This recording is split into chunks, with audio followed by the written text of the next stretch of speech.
Dear student, कैसे हैं आप सब। आई होप सब अच्छे होंगे। सो बच्चों, आज हम आपका हिंदी व्याकरण में चैप्टर नंबर 12 स्टार्ट करते हैं। सो आपका चैप्टर का नाम है प्रियवाची शब्द। सो बच्चों, प्रियवाची शब्द स्टार्ट करते हैं हम। प्रियवाची क्या होते हैं, कैसे होते हैं, प्रियवाची किन्हें कहते हैं। सो बच्चों, इस चैप्टर में हम जानेंगे। स्टार्ट करते हैं। बच्चों, नीचे दिए गए शब्दों को देखिए। नीचे गए जो हमारे शब्द हैं उन्हें देखिए आप। ठीक है बच्चों, नीचे दिए गए शब्दों को देखिए। मकान, घर।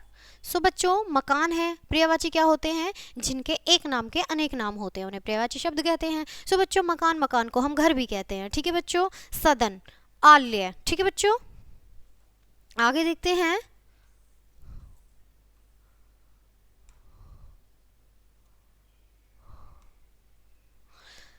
ऊपर दिए गए चित्र के 4 नाम लिखे हैं। ऊपर दिए गए चित्र के 4 नाम लिखे, मकान, घर, सदन, आलय। तो बच्चों, मकान भी वही होता है, घर, सदन, आलय। तो बच्चों, जो हमारा घर होता है, मकान होता है, उसे हम 4 नामों से जानते हैं, मकान, घर, सदन, आलय। सो बच्चों, इस प्रकार एक ही वस्तु, प्राणी आदि को अनेक नामों से पुकारा जा सकता है। नाम अलग अलग होते हैं, ठीक है बच्चों, किंतु उनका अर्थ एक ही होता है, अर्थात समान रहता है। ऐसे शब्द समानार्थी या प्रियवाची शब्द कहलाते हैं। ठीक है बच्चों। अतः जिन शब्दों का अर्थ लगभग समान है, समानार्थी या प्रियवाची शब्द कहलाते हैं। ठीक है बच्चों, आइए कुछ समानार्थी शब्दों को जानें। कुछ प्रियवाची शब्द हमारे यहाँ पर हैं, तो आइए इनको देखते हैं और पढ़ते हैं। ठीक है बच्चों, देखते हैं। यहाँ पर हमारे कुछ प्रियवाची शब्द दे रखे हैं।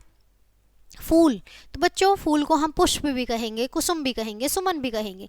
हम पुष्प भी कहेंगे, कुसुम भी कहेंगे, सुमन भी कहेंगे। हमारा फूल है रात को हम रात्रि कहेंगे, निशा कहेंगे, रजनी कहेंगे। पेड़ को हम तरु कहेंगे, बिटप कहेंगे, वृक्ष कहेंगे। ठीक है बच्चों। चंद्रमा, अब चंद्रमा को हम क्या कहेंगे, चांद कहेंगे, राकेश कहेंगे, शशि कहेंगे। चांद, राकेश, शशि, तो हम चंद्रमा को कहेंगे। ठीक है बच्चों। पुष्प हमारा ये रहा, पुष्प को हम क्या कहेंगे, पुष्प, कुसुम, सुमन। ठीक है बच्चों। रात को हम बच्चों रात्रि, निशा, रजनी कहेंगे। पेड़ को हम तरुण, बिटप और वृक्ष कहेंगे। चंद्रमा को हम चांद, राकेश, शशि कहेंगे। वायु को बच्चों हम पवन, समीर, हवा कहेंगे। ठीक है बच्चों। जो हमारी वायु होती है, हवा चलती है, उसे हम पवन कहेंगे, समीर कहेंगे, हवा कहेंगे। कपड़े को हम बच्चों वस्त्र कहेंगे, चीर कहेंगे, पट कहेंगे। ठीक है बच्चों। मनुष्य को हम नर, मानव, आदमी। ठीक है बच्चों।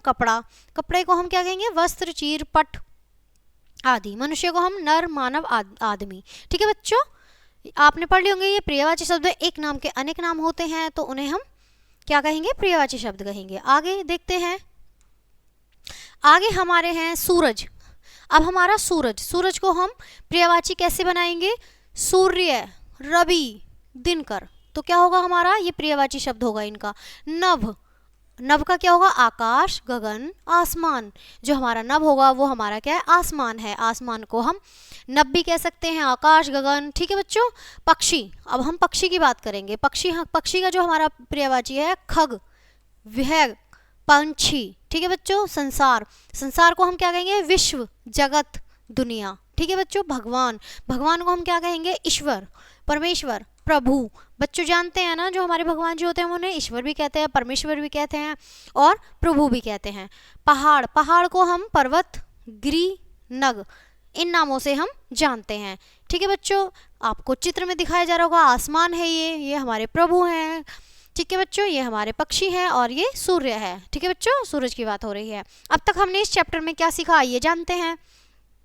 एक ही संज्ञा शब्द को कई नामों से पुकारा जा सकता है, उसे प्रियवाची शब्द कहेंगे। एक ही अर्थ या समान अर्थ बताने वाले भिन्न भिन्न शब्दों को समानार्थी या प्रियवाची शब्द कहते हैं। ठीक है बच्चों। आई होप आपको ये प्रियवाची शब्द अच्छे से समझ आए होंगे, ये चैप्टर अच्छे से समझ आया होगा। आपसे मिलते हैं नेक्स्ट चैप्टर में, तब तक के लिए बाय बाय प्यारे बच्चों।